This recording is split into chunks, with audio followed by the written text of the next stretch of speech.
आज की ये हिंदी कहानी स्त्री का घर थोड़ी सी इमोशनल है, लेकिन इमोशनल होते हुए भी इसका संदेश बहुत ही अनमोल है। आपकी आंखें थोड़ी नम करने के साथ साथ आपके दिलो दिमाग पर यह कहानी छाप छोड़ जाएगी, इसलिए इसे एक बार पूरी जरूर सुनें। तुम्हें कितनी बार बताया है, मेरे तैयार होने से पहले मेरा नाश्ता तैयार हो जाना चाहिए। शादी के 25 सालों बाद भी मुझे क्यों बार बार एक ही बात बतानी पड़ती है? सुमन, तुम्हें क्या है? तुम तो आराम से घर पर रहोगी, मुझे काम पर जाना पड़ता है। तुम हो कि हमेशा बेवकूफ़ों जैसी हरकत करती हो। अगर तुम यह जानबूझकर करती हो तो याद रखना, मुझसे बुरा कोई नहीं होगा। आज भी सागर का पारा चढ़ा हुआ था।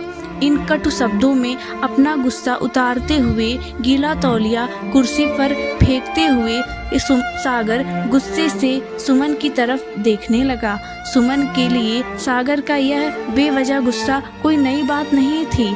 वह महीने में 3-4 बार ऐसे ही सुमन पर बरस पड़ता था। पहले पहले सुमन उसका विरोध किया करती थी, लेकिन अब कई सालों तक सागर में कोई बदलाव नहीं दिखा तो सुमन ने खुद को ही बदल दिया। अब सागर के कुछ भी कहने से सुमन को कोई फर्क नहीं पड़ता था। सागर की हर बात वो चुपचाप से नीचे झुकाए सुन लेती थी।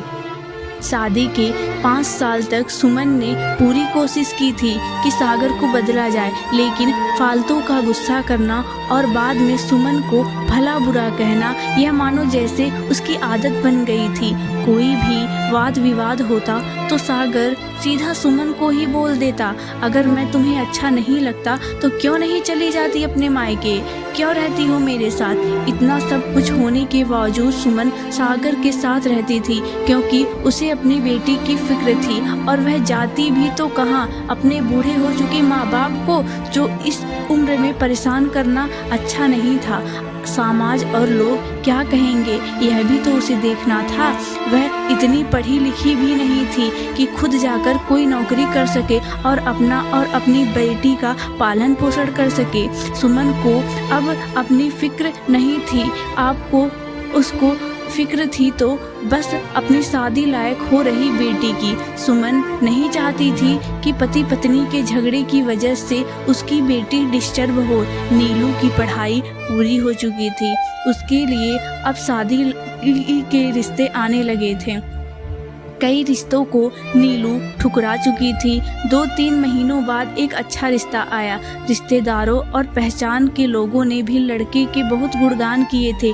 सागर एक शाम अपनी बेटी के पास बैठकर उसे बताने लगा, नीलू बहुत अच्छा लड़का है, पढ़ा लिखा है, बड़ा घर है, बहुत अच्छी नौकरी है। ऐसे रिश्ते बार बार नहीं आते बेटा, इस बार मना मत करना।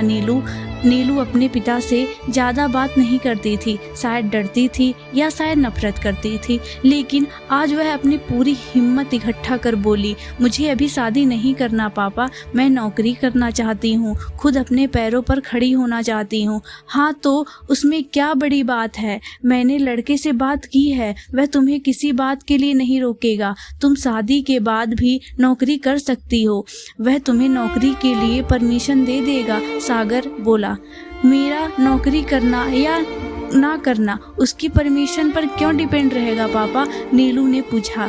मैं कह रहा हूँ ना, तुम्हें किसी भी चीज़ की कमी नहीं होगी वहाँ। ऐसे रिश्ते बार बार नहीं आते, इसे ठुकराना मत, बहुत खुश रहोगी तुम वहाँ। सागर बोला, पापा क्या मैं उतनी ही खुश रहूँगी जितनी मम्मी इस घर में खुश है? आज तुम्हारी जुबान कुछ ज़्यादा नहीं चल रही है? सागर ने गुस्से से आंखें बड़ी करते हुए बोला, पापा मुझे शादी ही नहीं करनी है, क्योंकि शादी के बाद अगर वह लड़का आपके जैसा निकला तो मैं क्या करूँगी? मुझे आपके जैसा जीवन साथी नहीं चाहिए, जो बिना बात के मुझ पर हमेशा चिल्लाए। मुझे कुछ भी अपनी पसंद का लेना हो तो 100 बार सोचना पड़े, कहीं वह नाराज ना हो जाए।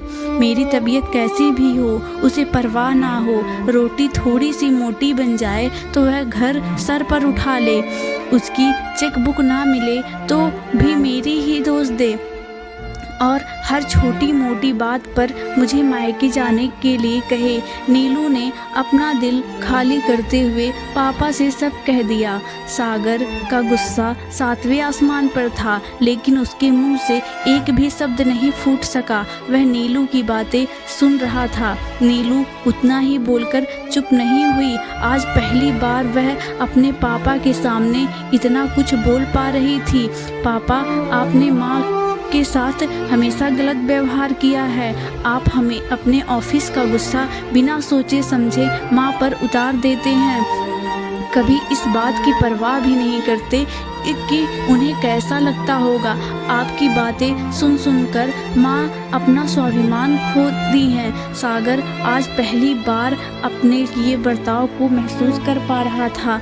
अब वो इतना ही बोल पाया, जो तुम्हारा मन है वो करो, मैं तो इतना बुरा हूँ ना। नीलू ने सागर का हाथ पकड़ा और बोली, पापा, मुझे सिर्फ एक सवाल का जवाब दे दो। क्या आप चाहोगे कि मेरा पति आपके जैसा हो? अगर आपका जवाब हाँ है तो कर दीजिए मेरा रिश्ता आज ही, और ना है तो मुझे आत्मनिर्भर बनने दीजिए। सागर कुछ भी ना बोल पाया और वहाँ से चुपचाप बाहर चला गया। आज उसे सुमन के सामने जाने में शर्म आ रही थी।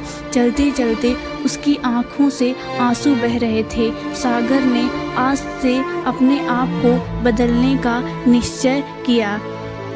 अगले दिन से सुमन ने अपने पति में काफ़ी बदलाव देखा। वह सोचने लगी कि जो हिम्मत उसकी बेटी ने दिखाई है, वह हिम्मत अगर मैं पहले ही दिखा दी होती तो शायद आज परिस्थिति कुछ और होती।